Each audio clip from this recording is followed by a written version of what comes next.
This is Get Sellers Calling You, and I'm Beatty Carmichael. Learn more at our website at getsellerscallingyou.com.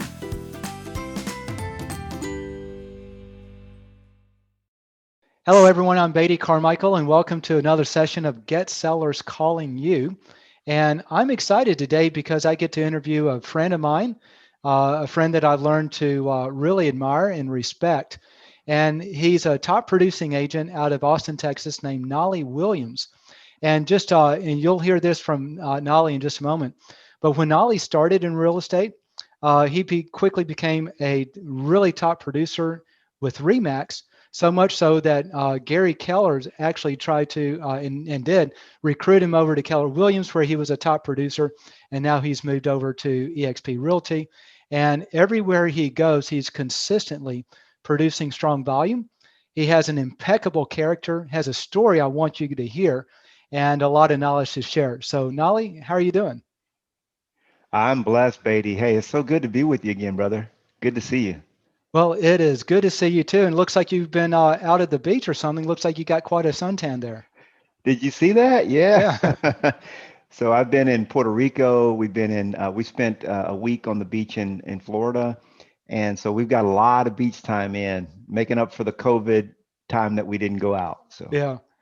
For those who are listening to this and not watching it, that was kind of a joke with Nolly because we are not of the same color skin, is the best way to. yeah.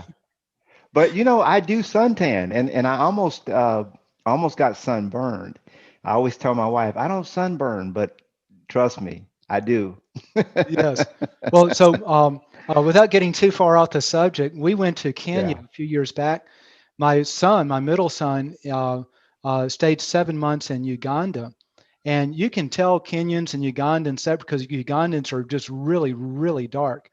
And Mhm. when you have a light colored African move into that area, I think they start to get burned. And so I totally get it. Yeah, yeah, yeah. Josie was saying the same thing. She was like, look, if you lived out here on the beach, because we saw a lot of very tan people. I mean, very tan, that may not be from the same ancestry, but they were like darker than me. She said, there's almost no stopping at how tan you can get. But we didn't take it to that limit. But I had a great time, I can tell you that. Well, wonderful. Well, so we're not, I don't, I would love to talk about the beach, but let's talk about real estate for a moment. Um, so people are listening right now and they're trying to figure out who is this Nolly Williams guy. So can you give us a little background of who you are as it relates to real estate and some of what you've done? Give people a reason why they ought to continue listening to this podcast to learn from you. Yeah, so I'm a big lister. I'll start off almost with the middle. I took over 1,000 listings during my first 10 years in real estate. So I consistently took over 100 listings a year, and I did that for 10 years in a row. And I teach this. This is what I teach with my book, Success with Listings. I teach agents how to succeed in the listing game. Now, before that, I became an entrepreneur at age 13. By the time I was 29, I'd made my first $1 million. In fact, I made $2 million at the age of 29 that year. By the time I was 33, Beatty, I lost everything. I had a 6,000 square foot home on 10 acres with an office building and a recording studio. I was in the music business before real estate.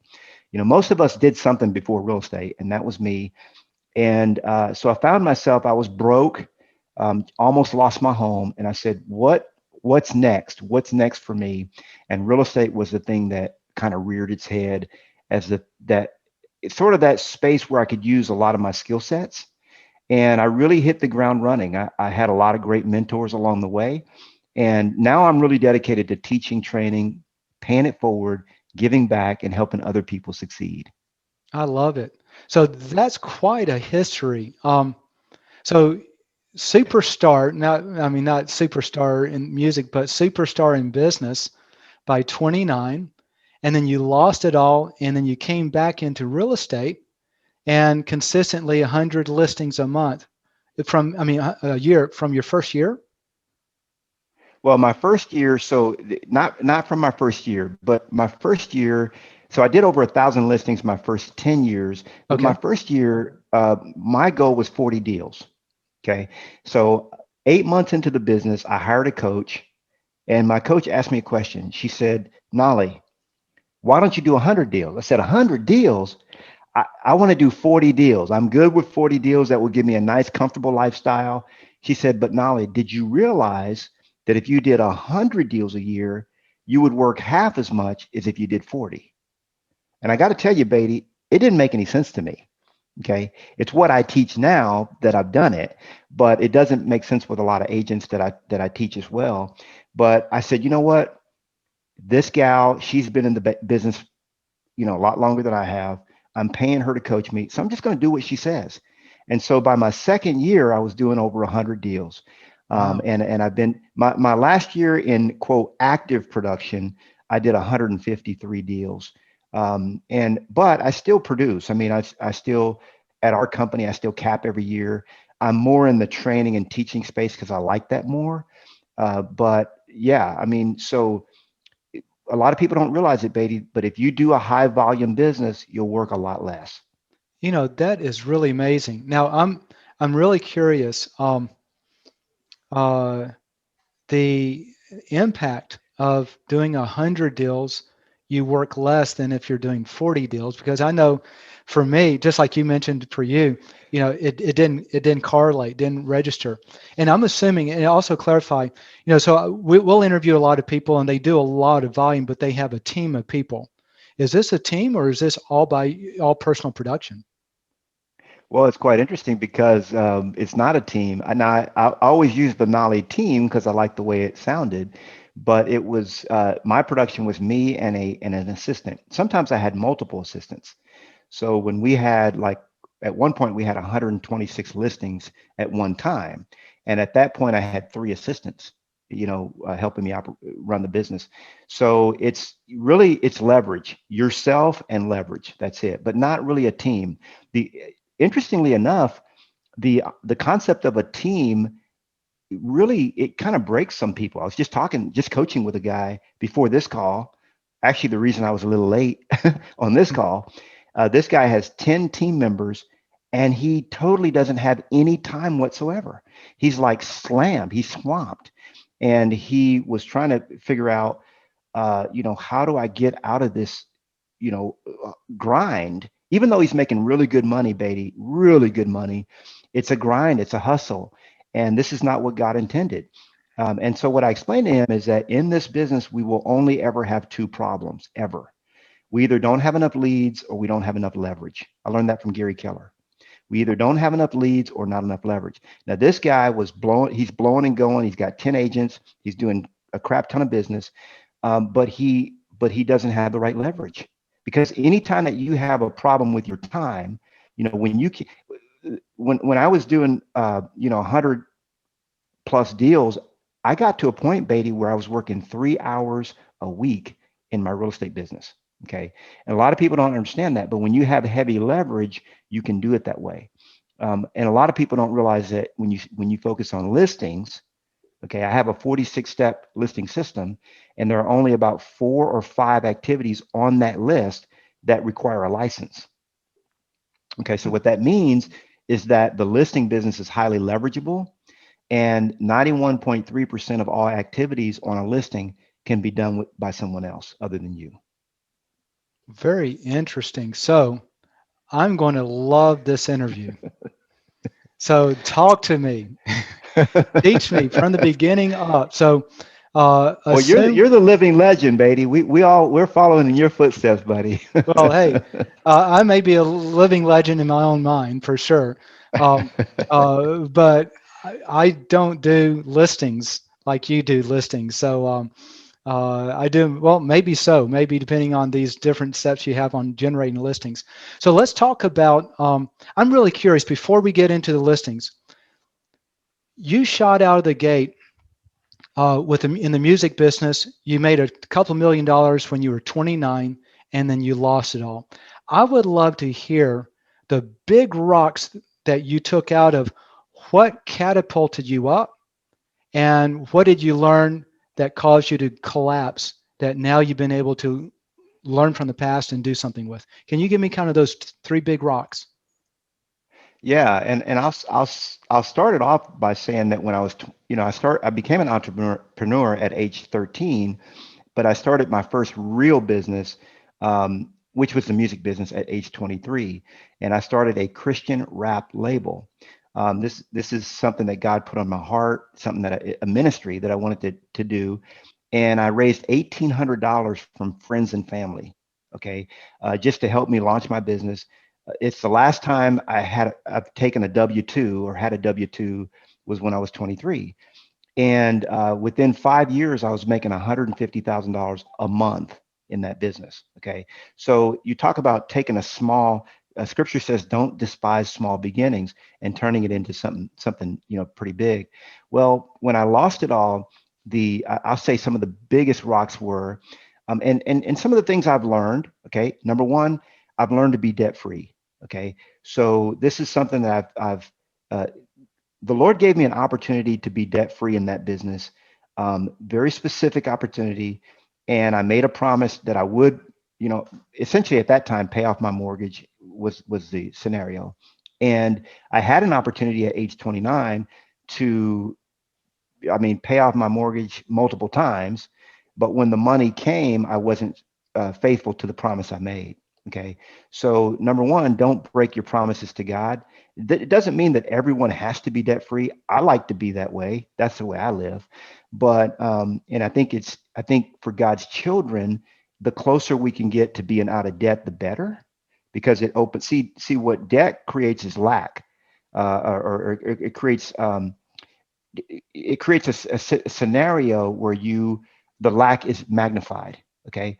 So that was the one big thing. The second thing, Beatty, was pride. Okay. So my ego had gotten very big, had a lot of pride. I had the number one Christian rap label in the world. So it was in a small segment, I was known, and I got very prideful. I was, even though I was you know, walking, talking Christian, Bible teacher, since the age of 18. I've taught a weekly Bible class pretty much every single week. I'm 51 now, so for many years. But I was prideful in my heart, and so pride comes before a fall. So that was another big, and the pride did not allow me to listen to the people that were giving me sound advice about the way that the industry was going. And I said, oh no, I poo-pooed it, and pride will do that to you. Oh, I know better. Okay. And so that was another big pillar, big rock. And then the third big rock that I really learned was you have to pay it forward. You have to teach others what you know. One thing that I didn't do, Beatty, back then was I didn't give away my secrets. I said, I run the show. I had 18 artists on the label, and I never taught them what I knew. Why? Because I felt like if I taught them everything that I knew, they wouldn't need me anymore. Right. Mm.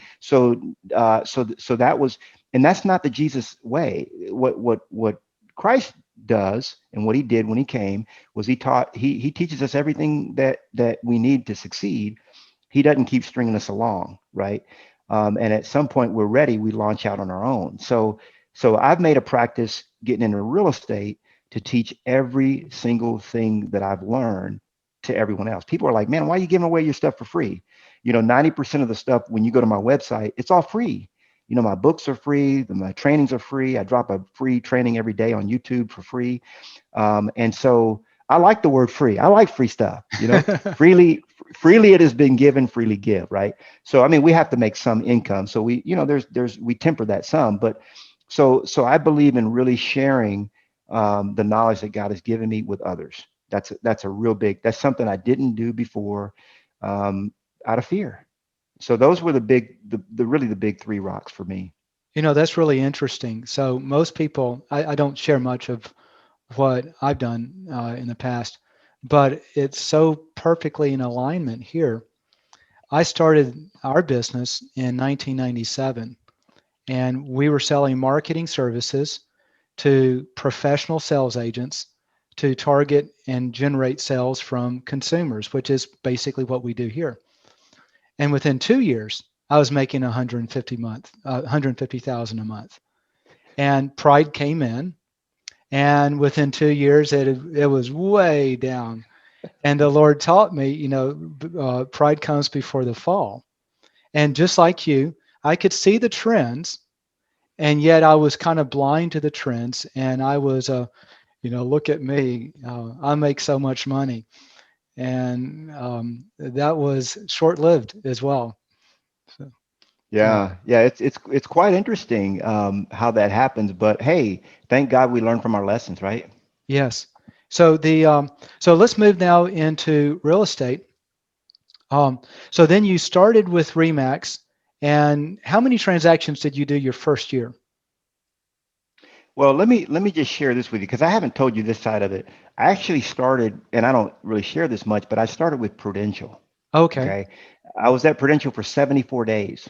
so, so I don't really bring that into the story too much, but I did. I took 21 listings in 74 days Are that I you was at Prudential. serious? Yeah, I took Wow. 21 listings, Okay. and actually when I left Prudential, I have the inventory sheet from the day I left. Is how I know what my inventory was.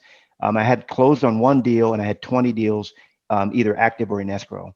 And so, but I hit the ground running. Um, now the way I did this though, Beatty, quick story is I got a book called The Millionaire Real Estate Agent, okay, by Gary Keller, Millionaire Real Estate Agent. I read that book. I got my license in June of 2003. I passed the exam and everything, but I didn't start practicing real estate until December of that year. Why? Because I was scared to death. This was something new. I'd never done it before. So I overtrained. I Hmm. read the book 3 times. I underlined, I highlighted, I got my farm ready. I got, getting ready to get ready. But when I launched, watch out. I mean, I launched big and I did a lot of volume right out the gate, and I never stopped. Okay. So a lot of agents go into this thing with which we call feast or famine. And what I like to teach agents is you don't ever have to have famine. Famine is a choice in this business. I had an agent tell me the other day, well, there's a lot of competition. There is no competition when you operate this business correctly. You know this, Beatty. I'm preaching to the choir here. Yes.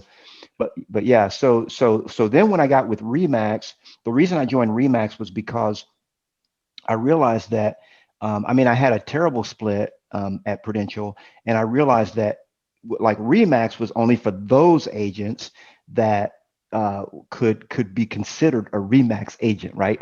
But it was you had to pay I think 1,500 a month was what we would pay, and and it was actually a Remax agent that sold my property that was in foreclosure when I was in the music business. So I reached out to him. He said, "Man, we'll bring you on."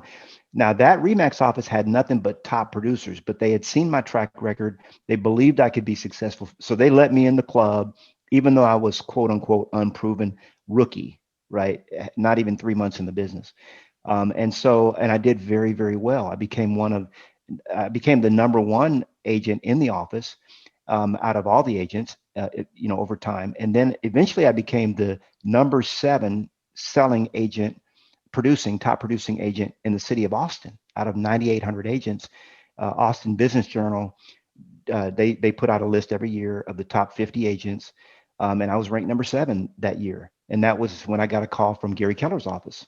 Hey, Gary, I happen to live in the same town Gary lives in. His house is about 10 miles from mine. Um, Bigger house, by the way. But that's when, and I thought I was special, but now I realize that's part of the game, right? He got the list every year, so he just made those calls. Right. Um, and the thing that got me over the hump to change, I'll just say this, and I'll ping it back to you. What got me to change to switch to Keller Williams from Remax was I had a 30-minute interview or meeting with Gary, and I met with him because I respected him, but there was no way I was going to join Keller Williams. I was happy at Remax, everything was good. I was one of the top 10 in the state of Texas for Remax. I was doing great. He said, Nolly, where do you see yourself in 3 to 5 years? I said, well, that's duh. I see myself teaching, training, and giving back. And so he wrote it down. I still have the paper where he wrote it all down: teaching, training, giving back. He says, well, why don't you do that now? I said, well, what do you mean? He says, I guarantee you that, we would hire you on the spot to become a trainer. So from day one, I became a trainer for Keller Williams. And that was a carrot that I couldn't let go. I was like, I love teaching. So that was the rock that kind of moved it for me, to be honest. And I can't say, I didn't know that there was money in teaching. I just love doing it. I like to do what I was put on earth to do. And my philosophy has always been that happiness is a byproduct of living your purpose. When you live your purpose, you get up every single day and you do what God put you on this earth to do, you're the happiest person alive. Wow, what a story. Um, I want to understand what you teach now. So teach me. I'm a brand new agent. Teach me, how do I go to 20, 27 listings or 21 listings in 76 days? So many people, here's what I've learned. This is and this is why I love doing these interviews so much. Not only do I take a lot of notes, okay, and learn a lot, but there's so many people who are, they're living those lives of quiet desperation. They're dreaming just to be able to get to 40 transactions a year and try to pay all the bills that they've got, and they're struggling. And yet someone like you come through and you just blow through, and it's like no big deal. You're working 3 hours a day and all of this stuff. So there's something that you do different than what they do. And Correct. help me understand what it is that you do that's different. You're listening to the Get Sellers Calling You podcast. To increase sales from past clients and sphere of influence or from a geographic farm, learn about Agent Dominator. We guarantee your sales in writing or give your money back. To learn more, visit our website at getsellerscallingyou.com and select Agent Dominator from the menu. And now, back to the podcast. Yeah, let me share a quick story. You know, people are always, sometimes interviewers are afraid to ask me certain questions because my answers are so lengthy, but I try to unpack it. So I was at a Mod Pizza. We have a place here called Mod Pizza, and I went there, got my pizza. You get to pick all the toppings. I went out back, and then I walked back in to get a drink refill or whatever it was. And this guy, he stops me, he says, "Hey," he says, "You're Nolly Williams." I said, "Hey, how's it going?" And he said, "Man, we were in school together." I said, "School?" I'm trying to think, like, where do I know this guy from? He said, "Yeah, we graduated from real estate school together." I said, "Oh, yeah." Well, Beatty, at this time, it had been like 15 years, 16 years. And so I said, "Hey, man," guy's name is George. I said, "Hey, George, well, how are you doing?" He says, "Man, I'm just trying to get to $60,000 a year in commission." I said, "Well, when's the last time you did 60,000?" He said, "I've never done it." I said, "We graduated from real estate school 16 years ago. You mean to tell me you've never had a year?" He said, "I've never had a year where I made 60 grand." Beatty, Wow. I was doing that my first year, right? My second year, I think by my third year, I was making a quarter million. Any year after that, I never made less than 500,000 in commission. And I wouldn't even know what it was like to not make that much money. I mean, so the question is, what is it? We both took the same course. We graduated the same time, same day. We graduated from school, from real estate school. What allowed me to make, 600,000-700,000 a year in commission or more, and get this guy stuck at not even making 10% of that? Well, I can tell you, it's really because he never understood the 8 pillars. Okay, so what I teach, the core of and the crux of what I teach in my training is that there's 8 pillars to business, and there's 4 bodies that we have as Homo sapiens. So I'll just kind of crux it, and I'll ping it back to you, Beatty, by Yeah. saying this. According to USA Today, they did a study and they found that 80% of small businesses fail. Okay, they failed within 2 years. So let's say I'm starting Nolly's Chicken Shack. Okay, I'm making chicken sandwiches and chicken wings, whatever you want, chicken. I make it. You come to Nolly's Chicken Shack. Well, the statistics are out that says I have a 20% chance of success at that. Now, if I actually start a Chick-fil-A, okay, according to Forbes, 80% of franchises succeed.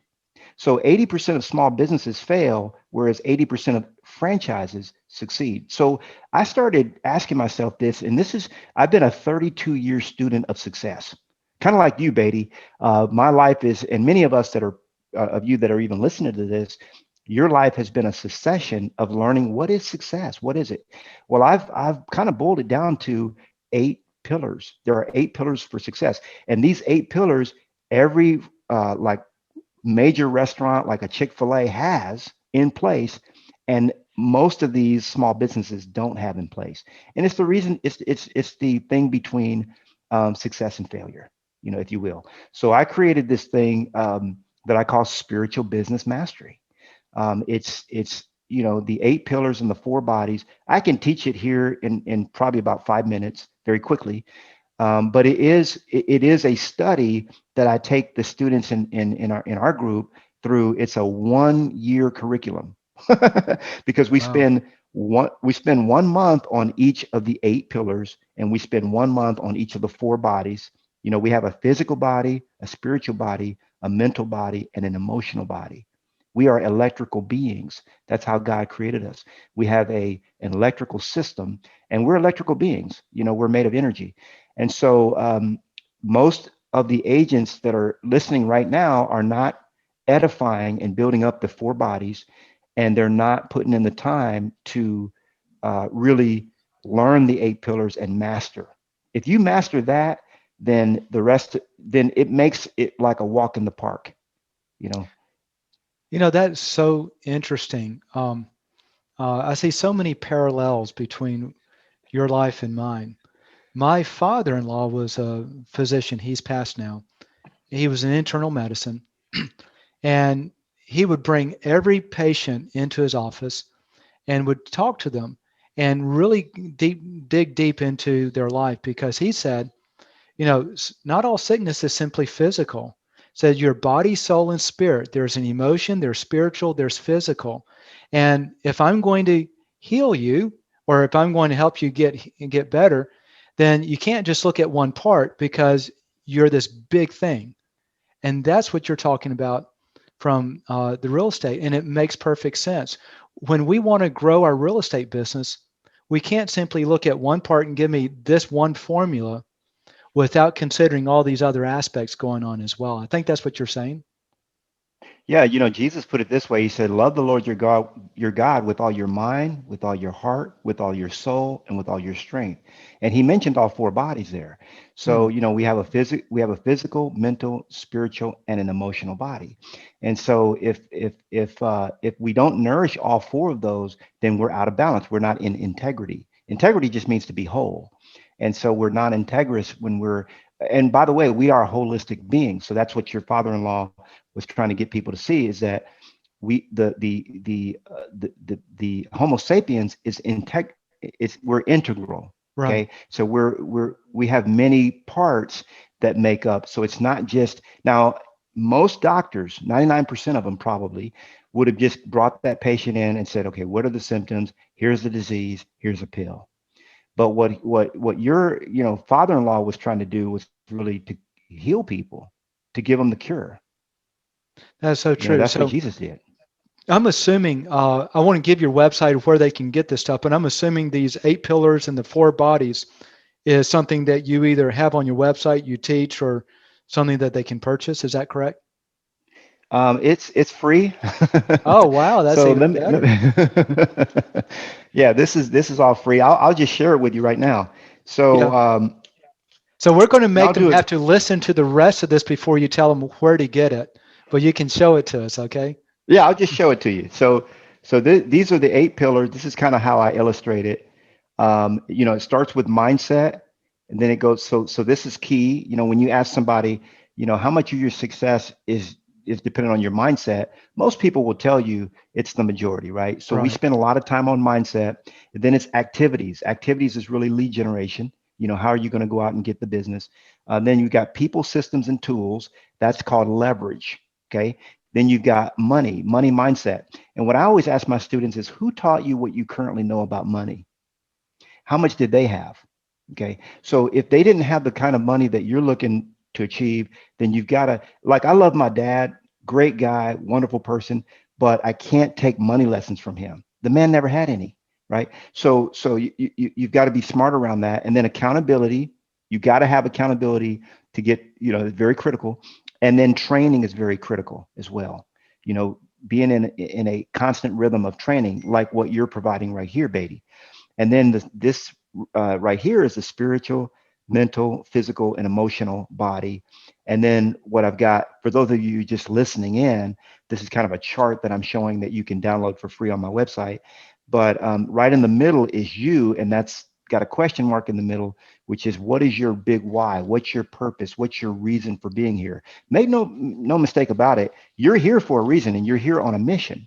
Okay, so it's very critical to understand why you're here, what your purpose is. But when you look at these, Beatty, you can see, and on the back of here, on the back of this, I kind of explain, and I've got training around this. I've got like a 1 hour training that kind of synopsizes it.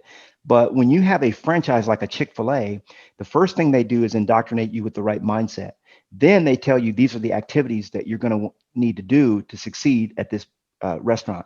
Then they're going to get you with the right people, the right systems, okay, and the right tools to set up that restaurant and have it running right. They're going to teach you what you need, how to run the books and the money. Then you're going to have extreme, not accountability, but extreme accountability. Okay. Right. So guess what? If you don't make your numbers that week, what's going to happen? Phone call. If you don't make your numbers for 2 weeks in a row, guess what? Or 3 weeks, somebody's going to get on a plane and they're going to be at your front door of your Chick-fil-A and they're going to look at your operation and see what's going wrong, because we're not going to have a Chick-fil-A fail. Okay. So that's extreme accountability. And by the way, most people, Beatty, will be more accountable to someone else than they will be to their own self and their family. It's sad, but it's true. It's just the way it is. So accountability is very critical for humans. And training, guess what? Chick-fil-A is going to give you lots and lots of training. It doesn't matter what franchise model you buy into, you're going to have all these 8 pillars. Okay. They may not get into the 4 bodies with you. The 4 bodies is really what more like life coaching. You know, I don't want people to be millionaires and miserable at home.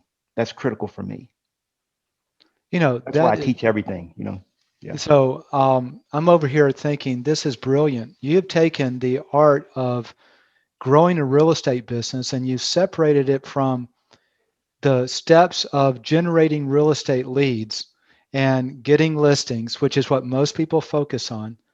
And you create a holistic approach that says, when you do the whole thing right, the whole thing works. That's right. Brilliant. That's right. That's yeah, really it's doing the right things in the right order, because a lot of people are doing the right things in the wrong order. And they're the wrong person. They're doing it the wrong reasons. You know, this similar, but maybe a little bit different, strikes me almost like someone wants to lose weight. There are 2 ways to lose weight. You either go on a diet, and it's a yo-yo. You discipline yourself from the outside, you lose weight, you break your diet, you gain weight, you discipline again, you back and forth. Okay. It's feast or famine, no pun intended, right? Yeah. On the diet side. But then the other way that you lose weight is you change your thinking. You begin to say, I'm not overweight. You start to believe things differently. You believe about food differently. And now the weight drops off and it stays off, and you have a life of being a different person because you did it from the inside instead of the outside. That's kind of what I see what you're doing. Yeah, you hit it right on the head. Absolutely. One of my favorite books is this one right here by Dr. Joseph Murphy, called The Power of Your Subconscious Mind. If you can see that. Those of you listening in, The Power of Your Subconscious Mind.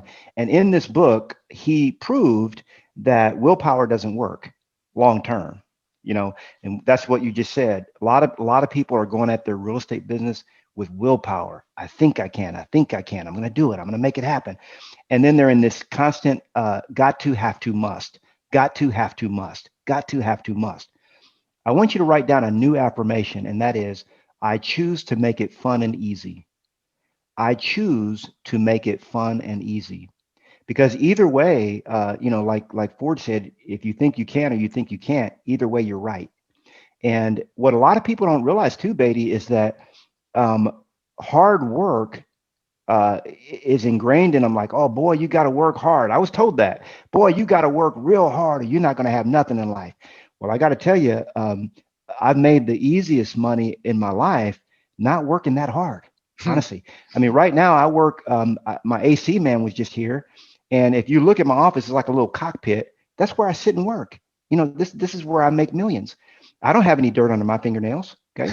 Now you talk to a farmer out there and ask him how hard Nolly Williams worked. He's like, man, that man doesn't work at all. Yeah.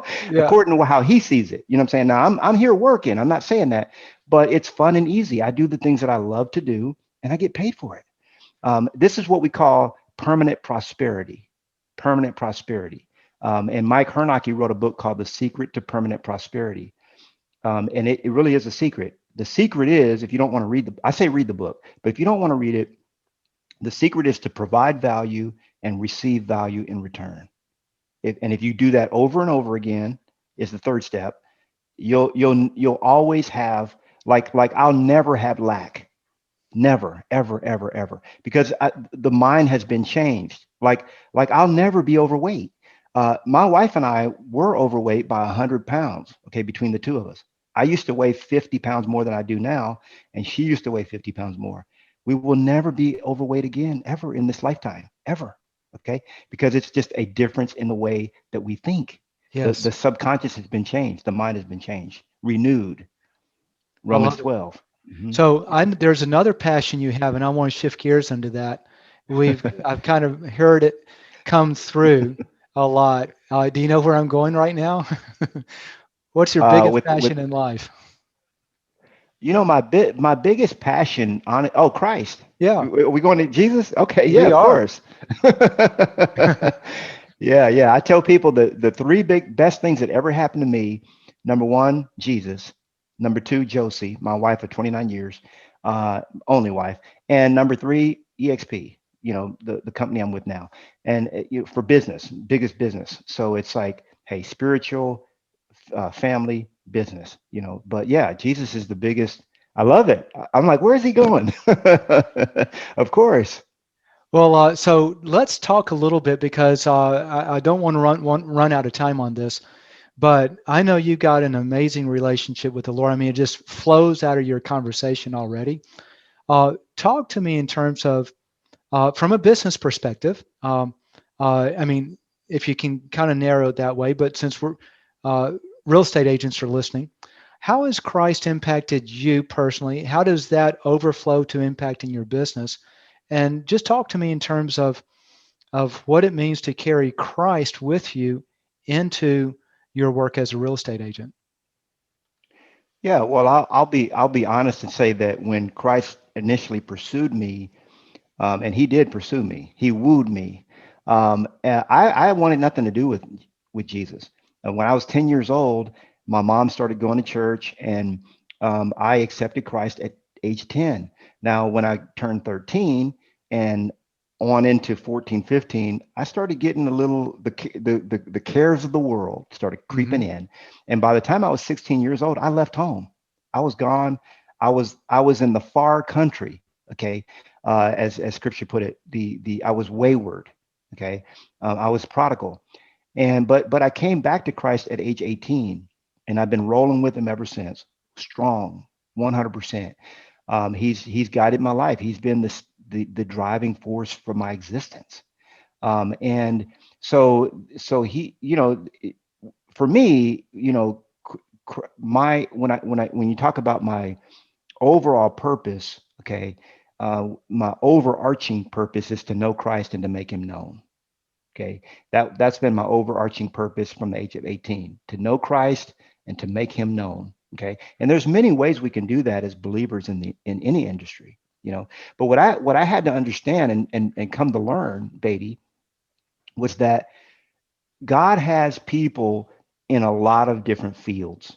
Because I like teaching the Bible. That's like my number one thing I love to do, and I love to teach people how to have destiny discovery. But I remember, and I would always try to figure out, like, business is, I love business. Like, I love the process of generating revenue and making money, and how money is made, and how teaching people how to be successful in business. And so there was always this conflict. In fact, I did a YouTube video called Jesus and Money, where I kind of reconciled the conflicts, that I've had internally. Because my thing was like, God, maybe I should just be a pastor and go preach and just do the gospel. And one time, God took me on a ride. We all have these moments where the Lord just speaks to us very clearly. And he took me for a ride, and he said, "What do you see on these everywhere you look?" And I started looking around. I said, "I see a lot of churches." He said, "I got a lot of churches out there. Don't worry about that. I got that covered. I need you in the business arena. I need you in the business field. That's where I need you to do your work." And I became very comfortable with it ever since then. There's millionaires and billionaires in the Bible, no problem. Okay, I'm not into prosperity and all this kind of thing, but we have to understand that what God created us to do and be in this world, and be that. So yeah, Jesus is everything to me, man. And the thing is, a lot of times people will applaud me because when I'm speaking, I mention Christ in my talks. But it's not even by choice. It's not like I say I'm going to talk about Jesus during this time, or I'm going to. It just comes out. It's just part of who I am. Just And since I natural, right? teach, it's just natural. And since I teach people to be integrous, it's just now I do include everyone. So in our groups, we have Hindus, we have a couple of Jewish brothers, and so on. So it doesn't matter to me, but that doesn't mean I'm going to diminish or not be who I am and who God put me here to be. Does that make sense? That makes perfect sense. Talk to me in terms of now, maybe just kind of personally. Yeah. When you go through, what does Christ mean to you personally in terms of? Let me see how I can phrase this up. Have you had any? I had a issue with someone that I've worked with for a while recently, and she's been going through some really deep personal issues. Her husband had lost a business. They just had to file bankruptcy, so she's in this really emotional time frame. And while she knows the Lord, you can tell that there's something missing in that relationship because she's so afraid and terrified of everything going on. Have you gone through difficult times in your life, or had anything where if you were just a Christian, but you really didn't have that anchor in the Lord, that it would have been different for you, but now because of the Lord, it carried you through? And if there has been something like that, to whatever degree that you feel comfortable sharing, just for our listeners out there to know that, what does it mean if you can really kind of cling to the Lord and carry you through some of these things? Is there anything you could share on that? Well, I'll tell you this. I've been through bankruptcy. I filed bankruptcy. In transitioning from my previous business, I've had a home foreclosed on me. I've short sold a home, so I've failed in every way. I've had businesses fail, right? So I've failed in every way you can, and I don't know how people do it without having the Lord in their life going through something like that. I remember when I was losing my home, and it was a beautiful home, Beatty. I mean, it was beautiful. I have a couple YouTube videos where I share the story around that house and show pictures of it and everything. And it was really my dream home. I bought that house when I was 26 years old, and it was, I never forget it. It was a 6,000 square foot home, 7 bedrooms. It was a colonial style. Okay. And I remember when I bought the house, because I qualified to buy it, no problem. I was making a lot of money at that age. I remember this farmer came to pick up, because it was on 10 acres. The previous owner said, "Hey, can we leave a tractor here we've sold the tractor, but we can't get it moved before closing. We got a guy coming to pick it up." I said, "No problem." So here I come. Just think about this, Beatty. I'm 26 years old. I'm moving into the house, so I'm grungy. I got a tank top and cut off shorts.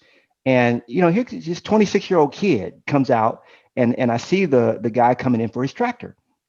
So they told me, they said, "Hey, Nolly, so-and-so's here for the tractor." So I had some employees at the time. And so I walked up to, all the way up to the front of the property. And I said, "Hey, sir, can I help you?" He said, "Well, I was hoping to speak to the owner." I said, "Well, sir, I'm the owner." I said, "I'm the owner." So he looked at me, Beatty, you should have seen it like he jumped out of his skin.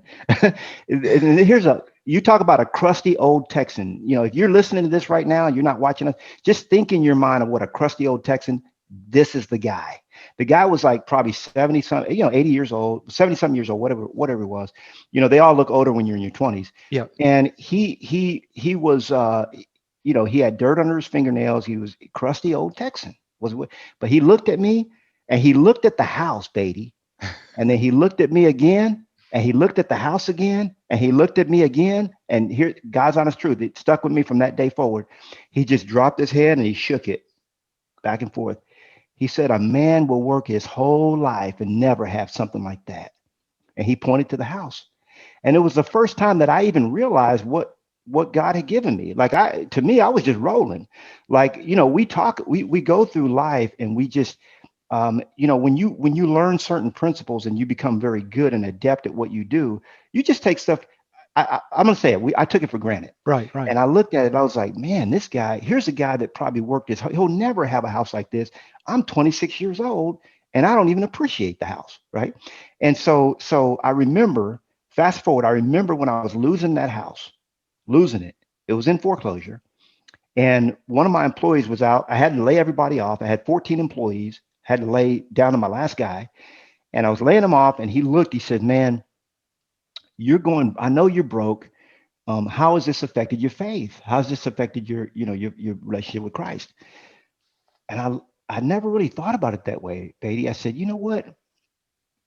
If I lived in a cardboard box or a mobile home, I don't care.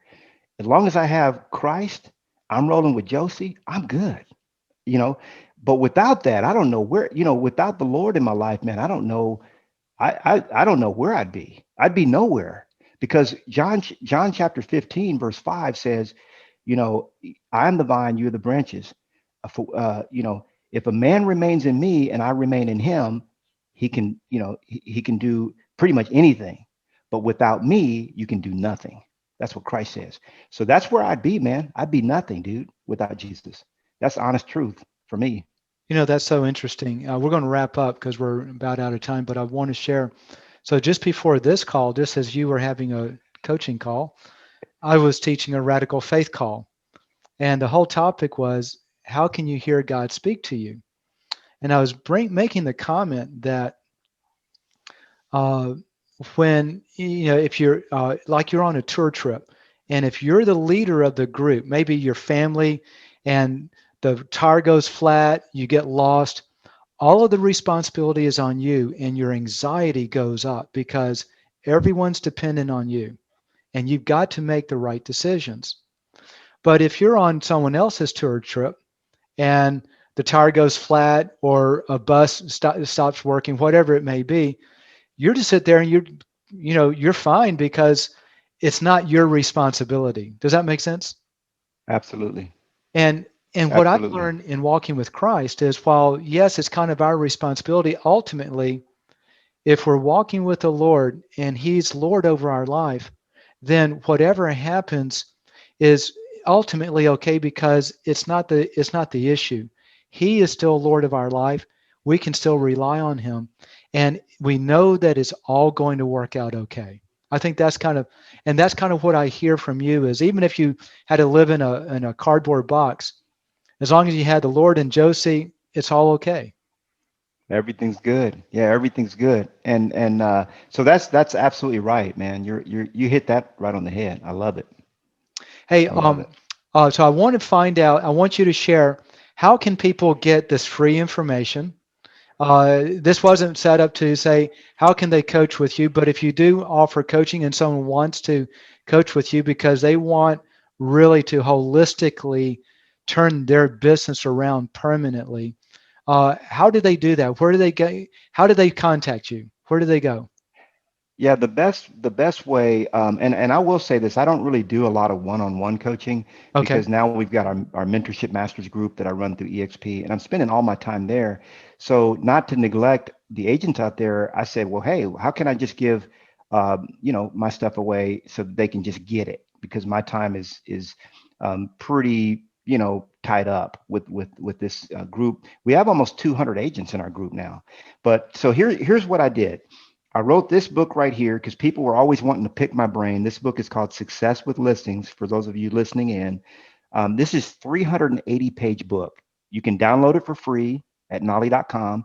if you don't want to buy it on Amazon. If you want the printed copy, I like to have a physical copy in my hand to highlight and stuff like that. But this is really a resource book. And the reason I wrote this is because people were always asking, hey, Nolly, can I pick your brain? Can I pick your brain? Well, I went ahead and picked it. It took 380 pages, but it's all right here. It's all picked. And this is a step-by-step system on how to have a rockin' listing business. So now, let me, for those that are listening, let me just spell it. Nolly is Knolly, Nolly.com. Yep. It's spelled the wrong way, but hey, that's how we do it in our family. And then triple my listings.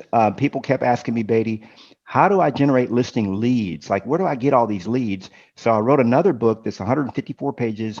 And this is in 27 marketing ideas for free. There's the word free again, seller leads. This is another free book. We ship it to you. You just pay the shipping, and you can get that on Knolly.com as well, Knolly. I always tell people, if you can spell my name, you can find me. If you can't spell my name, you'll never find me out there. I love it. I love it. Well, this has been so enjoyable, and what a refreshing conversation. And I'm the detail guy, so I'm constantly looking for details. I didn't get many, but I know where to go get the details off the website and the books. But just an amazing track record. And the thing that impresses me so much, and I'm not trying to inflate you by any means, but I think you've mastered the art of it's who you are, not what you do, that accomplishes your outcome. And that 8 pillars and the 4 bodies, just kind of, and what you're doing with your training with your own group, just really kind of encapsulates how to become who you are so that they start to get the outcome that you produced. And I know you're not going to say this, but I will. You can probably join Nolly's training for free if you join his group, but that wasn't the purpose of this call, but just letting you know, follow the person who is where you want to be and learn from them, and you're more likely to be like them. So Nolly, thank you so much for your time today. Thank you so much, Beatty. It's been a real honor. Thank you all for listening as well. All right, y'all have a blessed day. If you've enjoyed this podcast, be sure to subscribe to it so you never miss another episode. And please like our Get Sellers Calling You Facebook page. Also, if you want to increase sales from past clients and sphere of influence, dominate a geographic farm, or convert home valuation leads, check out our Agent Dominator program. We create custom content that differentiates you from other realtors, then use it to keep you top of mind with your prospects with postcards, targeted Facebook ads, email campaigns, video interviews, and more. And the best part is we guarantee your sales or give all your money back. Learn more at GetSellersCallingYou.com and select Agent Dominator in the menu. Thanks for listening to the Get Sellers Calling You podcast. Have a great day.